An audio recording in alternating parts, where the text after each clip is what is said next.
In today's show, first impressions from the Blazers' first 2 Summer League games in Vegas. Scoot, Shaedon, Jabari, Baji, Rupert, everybody. Welcome to Locked On Blazers. Let's get into it. You are Locked On Trailblazers, your daily Portland Trailblazers podcast. Part of the Locked On Podcast Network. Your team every day.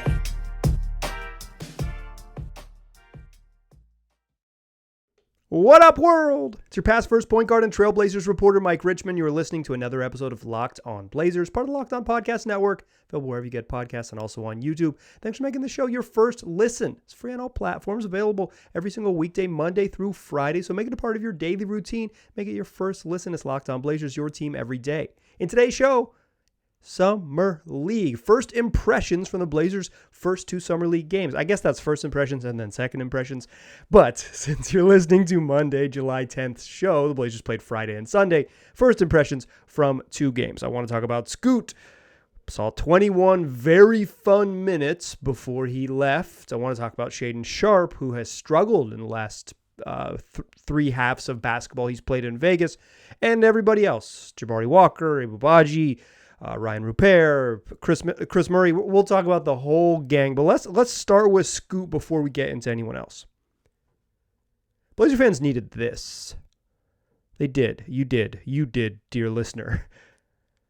They needed Scoot to show up and ball and look like an NBA player and someone who's going to be a very good player in the league. And Scoot delivered. Made his first shot, like a 20-foot mid-ranger, and got going. His pace and feel in the pick and roll is exactly what you would if you are sort of crafting that modern NBA point guard. I mean, maybe you'd want them to be able to splash 3-pointers at will, and maybe Scoot will become that at some points. But his ability to take the screen, get where he wants to go, either, draw a switch because he kind of drags it out with the dribble, or attack his man quickly and if they were going under, to eat up that space and get a little bit closer, to read defensive help, to dance, and then drive, to get into the paint and then spray the ball out all over the court where when help defenders came. Like, his feel and pace in the pick and roll is really good. It's really good. And he showed it right away. It was like early on, the first 6 minutes of Scoot. It was like, okay, like he can, he really knows what he's doing here, and he's already at this level, the Summer League level. I don't even know what the Summer League level is. Like, is Summer League better than the best G League teams? Probably not, but it might be. But it might be. Some Summer League teams definitely would run the G League. Hard to know, but like. This like level of pro ball, like all professional basketball players, like he was immediately clearly one of the best player, if not straight up the best player on the court. He was great. I think maybe he took a couple too many tough mid-rangers, but that's really just picking nits. Like, that's nitpicking. His vision is really special. I think one of the things that I noted, I literally wrote it in my notebook. One of the things I noted was that a better screener would open up his game so much. He could use someone to set a little bit firmer screens than he was getting, and someone to be a little bit more of a threat as a roller on those screens. If he had someone crashing hard to the rim, like an above the rim type of Clint Capella-y, Mitchell Robinson, like one of those, just guys who like don't have a lot of other offense, but just like set a screen, roll hard, finish above the rim. Gosh, would he be good? If you had somebody he could pick and pop with, ooh, man. Give him a pick and roll partner that can really play. Even give him Yusuf friggin' Nurkic, who sets really hard screens and you can run dribble handoffs with because he can pass pretty well, and has a willingness to shoot, although he's maybe not like a true floor spacer yet. But like, Scoot's going to be really good with a better pick and roll partner because he already can get where he wants to go and he already sees the floor well. Like, I'm telling you that the sort of the pace, the slow, fast, slow pace of his pick and roll operations immediately is like, yep, dude is a pro. Dude knows how to, certainly can do that. The problem with the Scoot experience is that we didn't get enough of it. Early in the third quarter, after he'd played 21 minutes, he went up for a dunk, teammate, Jabari Walker, came down on his right shoulder, and Scoot, they didn't even show it on the broadcast. I took like a lot of internet sleuthing for me to learn, and then Scoot spoke to reporters on Sunday and explained what happened. But so shout out to the people on the ground in Vegas who made this, gave us the details that we're looking for. But like on the broadcast, they were chatting with Ime Udoka. It was the Blazers played the Rockets in their opening game of Summer League and found a way to lose. Magical loss with the Blazers, invented a way to lose that game at the end, despite like clearly should have won the game with a minute left. But hey, anything is possible in Vegas.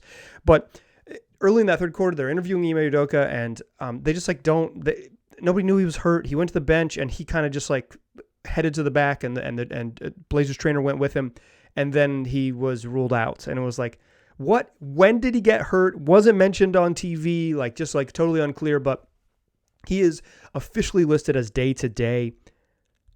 Why would he play again? Why would Scoot Henderson play a single extra minute in Vegas? You know why he would play? Because I want to watch him, and you probably do too. But if you're the Portland Trail Blazers, why would Scoot Henderson play another minute in Vegas? I believe his week is done after 21 minutes.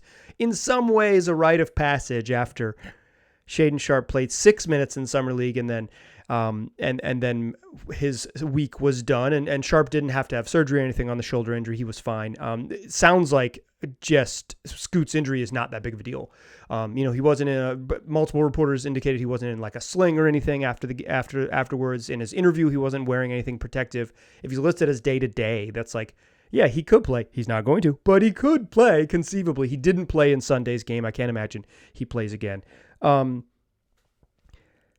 You needed this, you needed just an exhale of being like, okay, who knows what's going to happen with this team over the next month, and then even the next 2 years, quite frankly. But Scoot looks like a guy who's going to be a very good player. It's 21 minutes of Summer League. It's literally one game. He's going to life is filled with lumps and bruises, so he's not going to be perfect. But you wanted to see Scoot. Okay, this. I think generational is a word that is just chronically overused, but a special prospect, right? This guy could be has all NBA type potential as a prospect, a very, very good one. And then he plays 21 minutes, and it's yeah, he's a very, very good one. You can just see it. You can see the skills.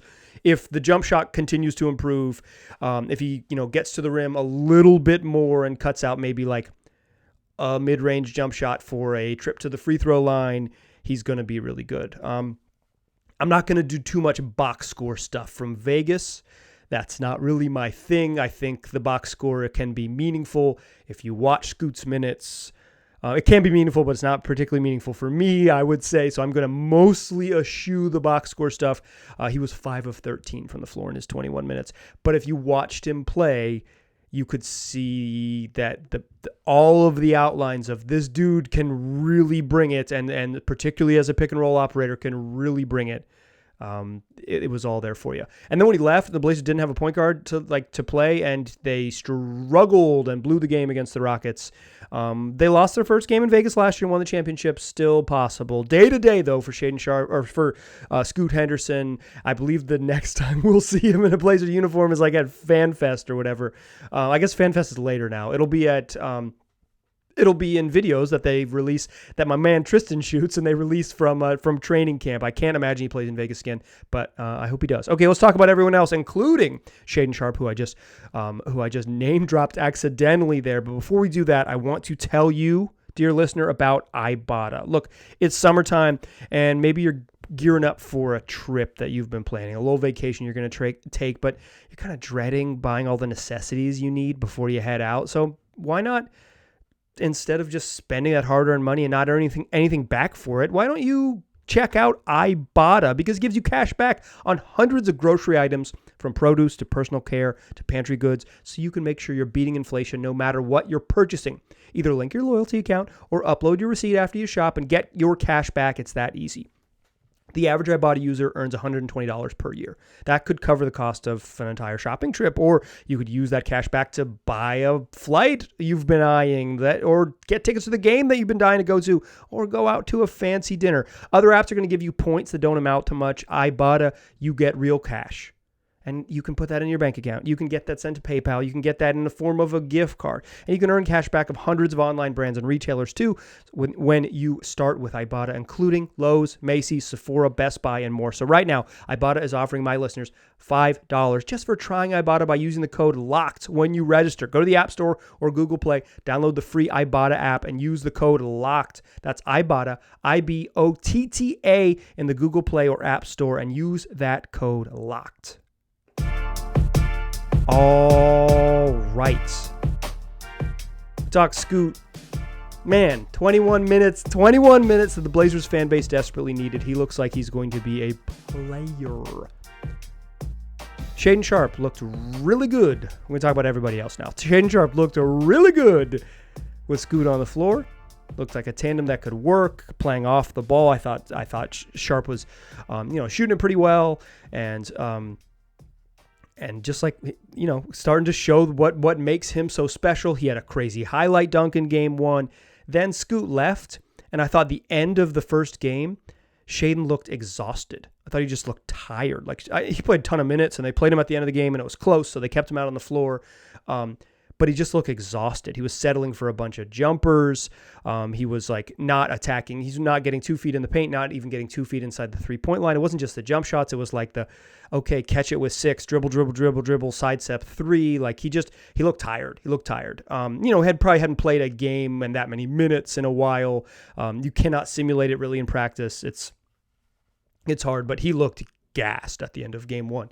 But whatever, it's Vegas, and they really missed Scoot. They just didn't have someone to get them in order. They were just really missing that skill set. And as much as Shaedon has taken steps in that direction, he's not that yet. He's a slasher shooter type. And when he was given the sort of some primary responsibilities, he struggled a little bit.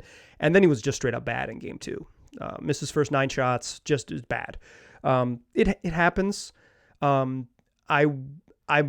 In general, I'm not interested in overreacting to 2 games in Vegas, but I will say that all of the minutes that Sharpe has played without Scoot Henderson, he has looked bad. That's not the only reason he's struggling. Dude missed a fast break, wide open dunk where he got a little too saucy in game 1. He just straight lost the ball, and when he got a little less saucy, but still some sauce in game 2 on a fast break dunk, he's just missing everything around the rim. His jumper wasn't going. He just played bad. I mean, sometimes you play poorly. That's that. My big takeaway is that he struggled, period, and you watched it.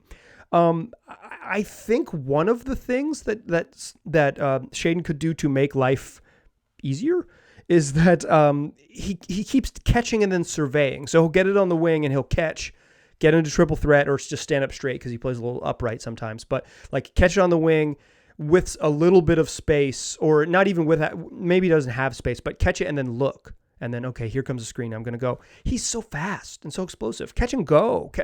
Catch on the move. I think there's a scout term for those explosion catches, and that might be what it's called. It might be something else, but catch it and go. Catch it so your guy can't get set. Triple threat is dead. Triple threat is from the first part of the 21st century. When I was in high school, nobody needs to see you catch and get into triple threat now. Go attack off the catch. That'll help him a bunch. I think he's just moving. It's he's catch and survey, and he's catch and attack. Absolutely catch and attack. It's just either shoot it, which you're a good shooter, shoot it, or catch it and keep that advantage. I think that's a Quinn Snyder thing. It's don't he was big on that with the Jazz. Don't lose that advantage. So keep it moving, keep that flow moving. I think that's really hurting Shaedon's game a little bit right now. I will say this. I think Shaedon Sharpe's playmaking, which he basically never passed early in his career, and then those last 10 games when he got the ball in his hands during the Blazers tankorama, his playmaking was better. He's still not this elite playmaker. It's just not his skill set, but it really was. He had some moments in that 10-game stretch where I was I didn't know he could make passes like that. I didn't know he saw passes like that. And I think that's continued a little bit in Vegas. A lot of it is the same pass. It's drive hard, get cut off, pivot back, hang in the air, find either a guy cutting baseline or kick out to the top of the key. But I'm not too worried that he doesn't have a lot of passing variety in his game. That's not something I'm going to worry too much about. But I think it's he drive hard, get caught by the defense, and he can like rise up and make plays once he's in the air because he's such a good passer, or he'll just like sees people fill in where he just drove from and makes that pass. He made that pass probably 5 times on Sunday's game when the Blazers held on to beat the San Antonio Spurs 1-1 baby in summer league. And I think his playmaking it has consistently gotten better. It's not like he's not this like crazy whipping passes all over the court passer, but he is a guy who has, every time I've watched him from, someone who I just straight up didn't know very well, and when he first got into the league to now, it's like he has improved dramatically as a passer. Some other notes from roster players. Jabari Walker plays really hard. You really like him. Like, he knows where to be on defense. He knows where to be on offense. He's a pretty instinctual cutter. He plays his butt off. Like, he's a great crasher. In the first game, he had a couple of plays where he just crashed the glass and like kept the ball alive by crashing hard to the rim and making sure the crowd couldn't grab it, either smacking it back off the backboard himself or just making it a tough catch for defenders trying to grab a defensive rebound and just keeping an offensive board alive. He has great nose as a rebounder. Like, he's a really, really good rebounder. And I think he has good passing instincts, but he's just not quite there with the passing ability. Like, you'll see Jabari drive, stop, see the cutter, and kind of make either an off-target pass or a pass that's like, a beat too slow. But good passing instincts, good defensive instincts. He's like, he was guarding Victor Wembanyama in game 2, and was competitive. There was a couple times when Wemby just like was 7'5", and what are you gonna do? But Jabari's competitive. He knows where to be. Like, he's a high IQ, high motor guy, like perfect role player type. The rebounding is real. Like, he's going to be able to rebound in the NBA. The question for him is like, what else? What else does he do? He shot it pretty well in the first 2 games, 4 of 6 from 3. There's me dabbling back in the box score. He shot it pretty well. 6 3-pointers in Vegas is meaningless. But if he can shoot, and he couldn't in his first year, but if he can shoot, he's a guy who can play regular minutes and be a positively impactful player, because at the end of his rookie season, they just stopped guarding him. They said 34, let's let him shoot. And then he has space to crash and get rebounds, but it's like the thing he can do right now with bankable NBA skill is rebound. The question for Jabari is like, what else can he do? And the best thing for like role players to be able to do in the modern league is modern NBA is like, shoot it. You need to be able to like be able to stand opposite the ball and be ready to punish teams with shooting. That's what he needs to get there. Chris Murray, number 23 overall pick, rookie. I barely noticed him in game 2. I wrote down in my notebook, again, literally wrote it down in the notebook. I'll hold it up for you. I didn't notice him. It's like, I know he played. I checked the box score. He played. He wasn't loud. His game needs to be louder, and he needs to not too dissimilar from Jabari Walker, right? Like, he needs to make plays as like a dude who gets his nose in there and like does hustle stuff. He made shots as a spacer in game 1, and then without that elite point guard play, Scoot might be an elite point guard at one point in the NBA. I'm talking elite in Vegas, elite summer league point guard play from Scoot Henderson. He was less impactful because the Blazers just didn't have like someone driving and spraying the ball over the court and like taking advantage of guys spacing and cutting and all of those things. Chris Murray, I'd just love to see him do more. I don't think it's a big deal if like, even at 23, if he's like, struggles to figure out how he fits in an NBA rotation at first. Like, that's normal. That's like you kind of just figuring it out. I don't think like playing relatively limited minutes in Vegas is like the best way for him to figure it out. But yeah, I hope the rest of the week he gets to do a little bit more. He wasn't on the court at the end of the game when the Blazers were trying to win on Sunday because he hadn't been particularly impactful, and they went another direction. Other roster guys before we move on. Actually, let's take a quick break. I got more thoughts on Ibu Badji, Ryan Rupert, and John Butler Jr., plus a couple guys that are not on the roster. That's what we'll do to close the show. Join me in that third segment, won't you? Still a pass first point guard. Still Mike Richmond. Still listening to Locked on Blazers. Badji. People were excited about Badji. He's big. He's intriguing. And Blazers two-way player. Was on a two-way contract last year. Did not play a single minute for the Blazers. Re-signed this summer on a second two-way deal. And he just looks raw. Like, he's just not an NBA player. He's really slow and mechanical on offense. I mentioned the rim rolling stuff with Scoot Henderson. If Badji could just roll to the rim and finish at 11 feet, like if he could just run to the rim and throw him a lob, like with some coordination, like he would have scored 6 easy points. Like he would have got 3 easy dunks. But he doesn't roll to the rim like with sort of fluidity. He doesn't look for that vertical spacing. He doesn't have the fluidity just to like take 2 steps and rise up. They tried to throw him a lob at the end of the game 1, and he wasn't ready for it. It was a outrageous pass to throw with under 6 seconds left and a lead, but the Blazers had to invent a way to lose, and they absolutely did that in the first game. We won't get too much into it, but like Badji he's not an NBA player right now. Too slow vertically to be impactful.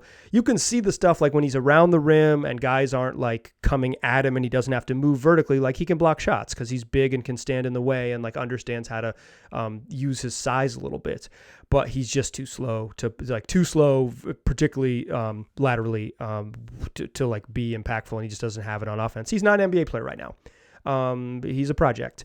And you hope that he can get some more seasoning and play a whole bunch for the Rip City remix and et cetera, and like find himself.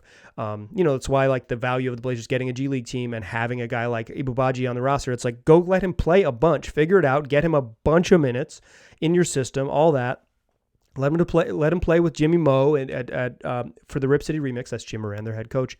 And like, yeah, it's he's not an NBA player, and that's why he's on a 2-way contract.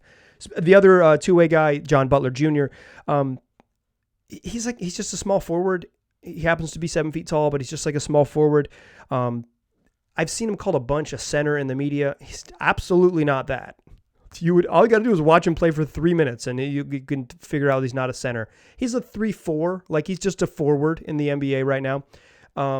His combination of size, he's a true 7-footer, and shooting, he can shoot it, is really intriguing, but I don't know who he guards in the NBA. I like the way he cut a little bit. He had a really nice pass in game 1. He didn't play very much in game 2, but like he has some skills. Like he's intriguing. I am like, every time he plays, I'm like, this skinny dude's fun. Like, let's see what he can do.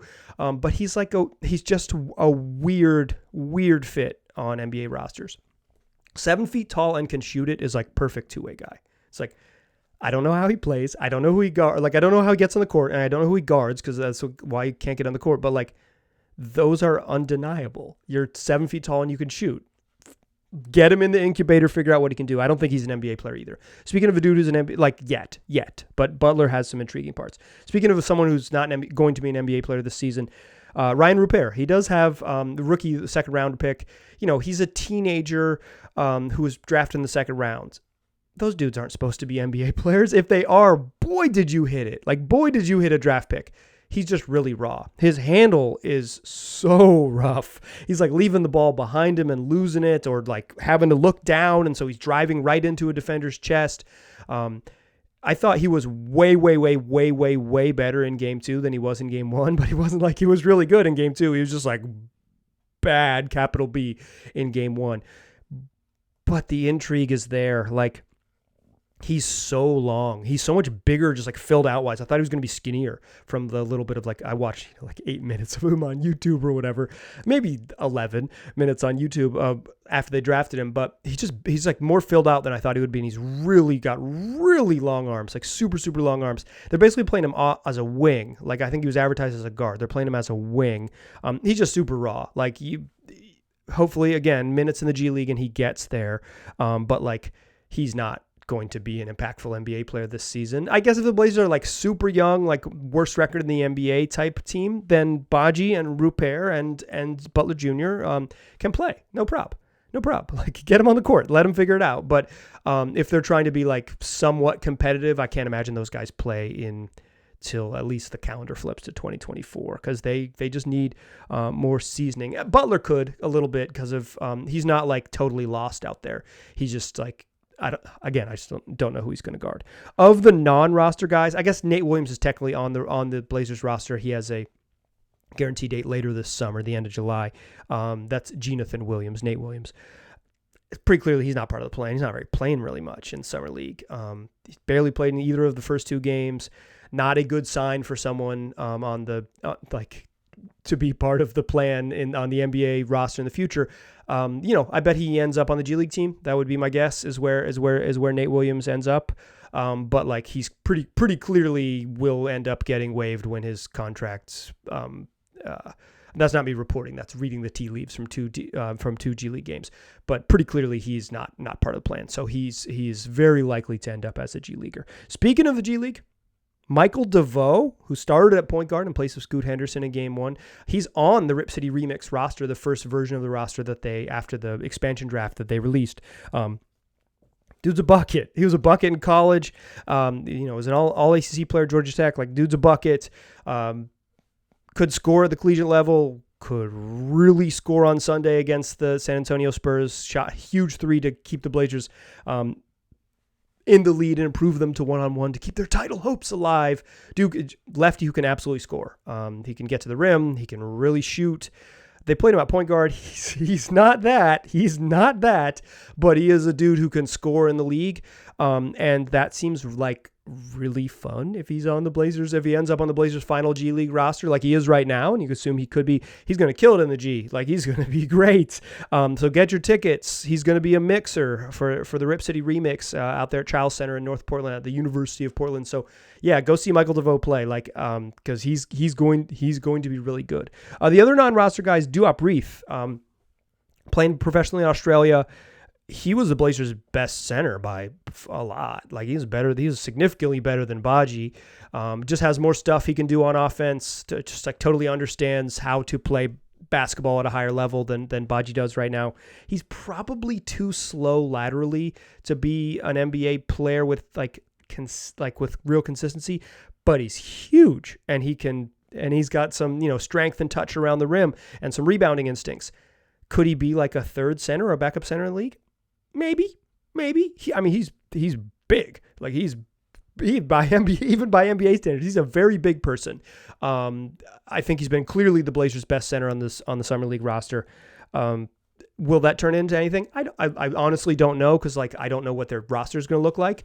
But Duop Reef, I've liked him. Also, as a side note, Scoot called him in an interview WAP. He just said, "Oh yeah," and WAP's been really good. So yeah, I'm rooting for WAP, and I've enjoyed him a little bit. The other news from Vegas is that Keon Johnson, like a minute into his summer league, comes off the bench and immediately dislocates his index finger, and he's done for summer league. That stinks, because this was the time for, like, without Scoot, this was the time for Keon to play a ton of point guard and like show, hey, I can do this, or I'm like getting better at an NBA level. Just stinks for Keon, because like this is like the perfect setup for him is just to be like, you're a 30-minute a night point guard in summer league. You have a week to play just like a bunch of point guard reps, get your decision making a little bit better, use your athleticism, all those things, and it just stinks that he's not going to be able to play.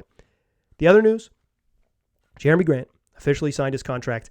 I know that there was some speculation out there in the world that Jeremy Grant hadn't signed his contract yet, and maybe they're working some fancy sign and trade, and maybe the big move is coming. And which team was lining up to give Jeremy Grant that 5th year and $160 million?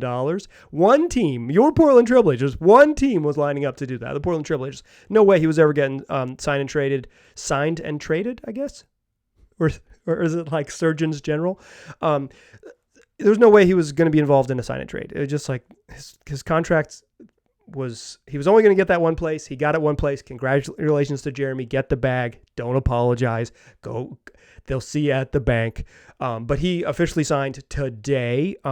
Just as like a small side note, the ownership representative that was in the room with him when he signed it, according to Blazers social media, burnt cold. Okay, burnt cold. Just throw that one in your notebook. That was who was there, along with Joe Cronin and Chauncey Billups and his agents, Rich Paul of Clutch Sports. Get your money, Jeremy, and shake the Blazers ownership representative is what we'll call them. So Jeremy Grant signed. He's part of the plan. Matisse Thybulle signed. He's part of the plan. And those two gentlemen, along with Joe Cronin and Chauncey Billups, will be in a press conference to talk about the offseason Monday, July 10th, today, as you're listening to the show, Monday, July 10th, at 12:30 Pacific time. It's in Vegas. I am not in Vegas, so we'll have to rely on the reporters on the ground. As another side note, I know I shouted them out earlier, but like I couldn't do the show without like the beat reporters who like get out there and do the work. I really have a great deal of respect for the day-to-day reporters covering NBA teams. So for the Aaron Fentrices and Jason Quicks and Sean Hykins and Danny Morangs and Casey Holdalls who are like out there doing the work. Thanks, guys. Thanks. Because you make this show possible and your questions allow us all to get closer to the team. So go ahead and grill Joe Cronin tomorrow. Here's a mistake that Joe Cronin made. I'm just going to note this. He's already publicly acknowledged that his franchise icon has requested a trade. So he can't do the thing where he say, I can't talk about pending moves. You already talked about it, dude. I don't know why you released a statement about it. That was a weird thing to do, but now you've already acknowledged it. You've already acknowledged it. His agent's on the record too. Like it's real. It's like, is there any reason that Jeremy Grant and Matisse Thybulle have to be at this press conference? This is a press conference about Joe Cronin and trading Damian Lillard. That's what this is about. Maybe they'll try not to make it that way, but that's what this is about. And if the reporters on the ground are worth their salt, and I believe that they are, that's what the conversation will be. So guess what tomorrow's show is? We're going to talk about what Joe Cronin said because there's going to be some news that comes out of that. We will do other stuff. The Blazers next play a game in Vegas, a next Summer League game on Tuesday. So look, you're listening to Monday's show. Look for Tuesday's show to be about the Joe Cronin presser and all of the things that went into it and the latest happenings in Vegas. Talk about on Wednesday's show. We'll talk about the third Summer League game. They play again on Thursday. 5 shows. Every single weekday, Monday through Friday, the only Daily Trailblazers podcast. Tell your friends about the show. We'll come back and do it tomorrow. I appreciate you listening. Talk to you soon.